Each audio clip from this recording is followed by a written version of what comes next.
മരിച്ചു പോകുമ്പോ എന്തെങ്കിലും വേണം സഹോദര. ഞാൻ എപ്പോഴും പറയാറുണ്ട്, എനിക്കറിയുന്ന ഉസ്താദന്മാരൊക്കെ ഒരുപാട് പേരിരിക്കുന്ന സദസ്സ്, എനിക്കറിയുന്ന 36 വയസ്സുള്ള ഒരു ഉസ്താദിന് കൊറോണ ബാധിച്ച്, ലെൻസിൽ ബാധിച്ച് അദ്ദേഹം വെന്റിലേറ്ററിൽ കിടക്കുകയാ. അവസാനം അദ്ദേഹത്തിന്റെ കൊറോണ മാറി, പക്ഷെ ന്യൂമോണിയ ആയി, വളരെ സീരിയസ് ആയിട്ട് അദ്ദേഹം ഹോസ്പിറ്റലിൽ കിടക്കുമ്പോ ഡോക്ടർ വന്നിട്ട് നേഴ്സുമാരോട് പറഞ്ഞു, ഇദ്ദേഹത്തിന്റെ വീട്ടുകാരോട് അറിയിച്ചേക്കാൻ എന്ന് പറഞ്ഞാൽ മരിക്കാനായി പറഞ്ഞേക്കാൻ പറഞ്ഞു.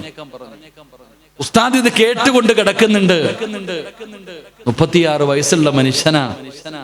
കുറച്ചു കഴിഞ്ഞപ്പോ അമുസ്ലിമായ ഡോക്ടറുടെ അടുക്കലേക്ക് മുസ്ലിമായ നേഴ്സ് ഓടി വന്നിട്ട് പറഞ്ഞു, സാറ്, ആ ഉസ്താദ് കിടന്ന് കരയുന്നുണ്ട്, അടുത്ത് കിടക്കുന്ന രോഗികൾക്കൊക്കെ ടെൻഷൻ ആകുന്നുണ്ട്, സാറൊന്ന് വരണം.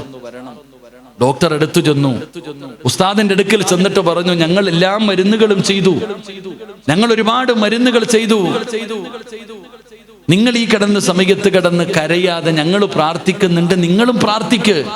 നിങ്ങളൊരു ഉസ്താദല്ലേ, അറിവ് പഠിച്ച ആളല്ലേ, നിങ്ങൾ എന്താ മരിക്കൂന്ന് പേടിച്ചിട്ടാണോ കരയുന്നത്? നിങ്ങൾ പ്രാർത്ഥിക്ക്, ഞങ്ങളും പ്രാർത്ഥിക്കാം.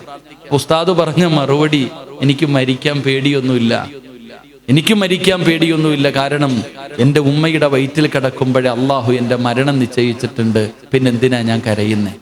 അപ്പൊ ഡോക്ടർ ചോദിച്ചു, ഭാര്യയെയും മക്കളെയും ഓർത്തിട്ടാണ്. ആ ഉസ്താദിന് 2 ചെറിയ മക്കളുണ്ട്, 10 വയസ്സിന്റെ താഴെ പ്രായമുള്ള 2 ചെറിയ മക്കളുണ്ട്.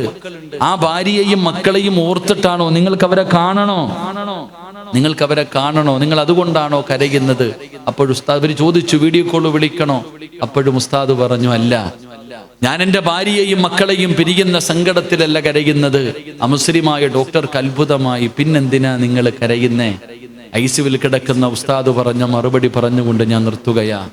ആ ഉസ്താദിനോട് ചോദിച്ചു, മരിക്കാൻ നിങ്ങൾക്ക് പേടിയില്ല, ഭാര്യയെയും മക്കളെയും വിട്ടുപിരിയുന്നതിൽ സങ്കടമില്ല, പിന്നെ എന്തിനാണ് നിങ്ങൾ കരയുന്നതെന്ന് ചോദിച്ചപ്പോ ഉസ്താദ് പറഞ്ഞ മറുപടി എന്തെന്നറിയുവോ? ഈ 36-ാമത്തെ വയസ്സിൽ അള്ളാഹുവിന്റെ വിധിക്ക് മുന്നിൽ തല താഴ്ത്തി റബ്ബിന്റെ മുമ്പിലേക്ക് ഞാൻ പോകുമ്പോ എൻ്റെ കയ്യിൽ ഒന്നുമില്ലല്ലോ കൊണ്ടുപോകാൻ. അള്ളാഹുടെ മുമ്പിൽ രക്ഷപ്പെടാൻ എൻ്റെ കയ്യിൽ ഒരു നന്മയില്ലല്ലോ, ഞാൻ എന്തുകൊണ്ടു പോകും അള്ളാഹുടെ മുമ്പിൽ? ഈ സദസ്സിലിരിക്കുന്ന 30, 40, 50, 60 വയസ്സുള്ള ഉപ്പമാരോട്, സഹോദരങ്ങളോട്, ഉമ്മ പെങ്ങന്മാരോട് ഞാൻ ചോദിക്കുന്നു, എന്തുകൊണ്ട് പോകുവടോ നമ്മൾ? നമ്മുടെ കയ്യിൽ എന്താ ഉള്ളത്?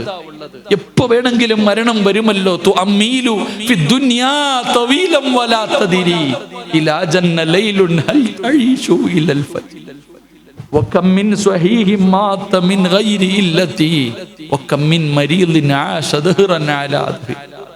ഈ ഇരിക്കണ നാളെ, ഈ ഇരിക്കണ നമ്മള് വീടെത്തുമെന്ന് നമുക്ക് ഉറപ്പില്ലല്ലോ വാപ്പാ.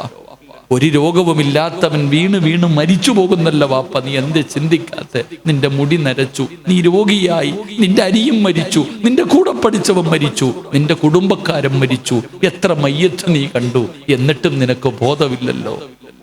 അതുകൊണ്ട് എൻ്റെ പ്രിയപ്പെട്ടവരോട് ഞാൻ പറയുന്നു, രക്ഷപ്പെടാൻ, അള്ളാഹുവിന്റെ മുമ്പിൽ രക്ഷപ്പെടാൻ, ഒരു നല്ല മരണം കിട്ടാൻ എന്തെങ്കിലും ഒരു നന്മ ചെയ്തു വെക്കടോ.